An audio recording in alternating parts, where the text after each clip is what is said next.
draw these, my fingers, my hands, drawings. Uh-huh. It'll take me a while. About a year and a half to do these things for a long time. Really? Now, why do you love to paint so much? I love it. It's my hobby. I like to do it. It's my favorite doing it. Really? Yes. Do you have a favorite piece? All of them. All of them? Yes. All of them are your I favorite like pieces? this one to train. It's my fingers, especially because that's how I do to me. Well, some people think it's different.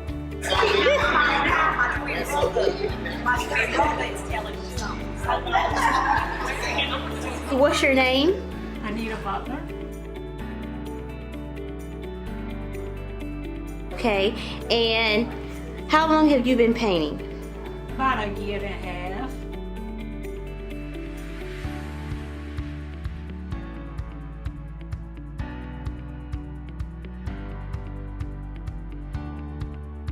And can you tell me about your art and what it means to you? I love it to do it.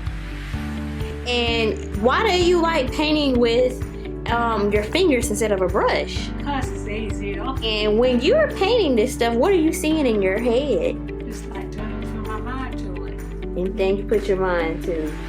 So you like array of colors. Can you tell me some more about it? I like to do different colors and stuff like that. Okay. And so, can you tell me about painting what it means to you? It's so pretty to me.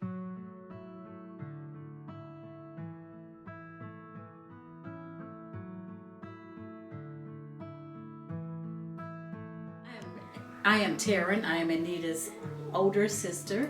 Anita was born the seventh child of 7 children. Around age 4, maybe even earlier, it was discovered that Anita had a learning disability. She was not speaking in full sentences until she was about 6 years old. She was a happy child. She had a lot of loving, doting sisters and brothers, so that was the great part of it. Further education and throughout her schooling, then it was discovered that there was a learning disability. She just caught on to things a little slower than others. Also, she was very, pretty much introverted, besides being around the family.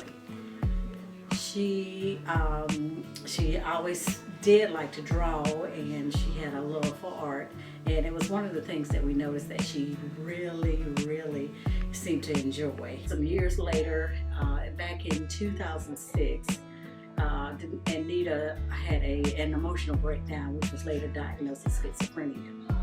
She was placed in several hospitals, and with a lot of attention and a lot of research, doctors were able to come up with a combination of medications that evened her out.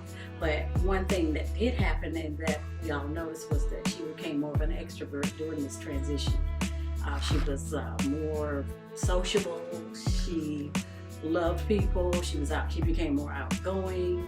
It was like a totally different person had emerged. And we call it laughing through the darkness because that was her experience. She continued to love the arts, the drawing. Some of her art was featured at some local banks. They hung the art in the lobby at the first, not the first, but Bank of America downtown.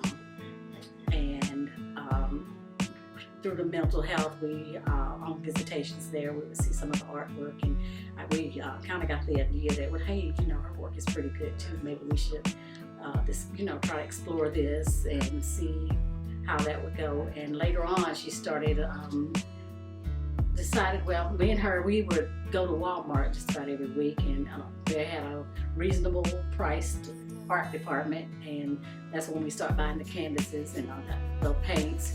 And Anita decided, well, hey, you know what, I do better with my fingers than these brushes. And that's when the concept came about that she started doing her art with her fingers.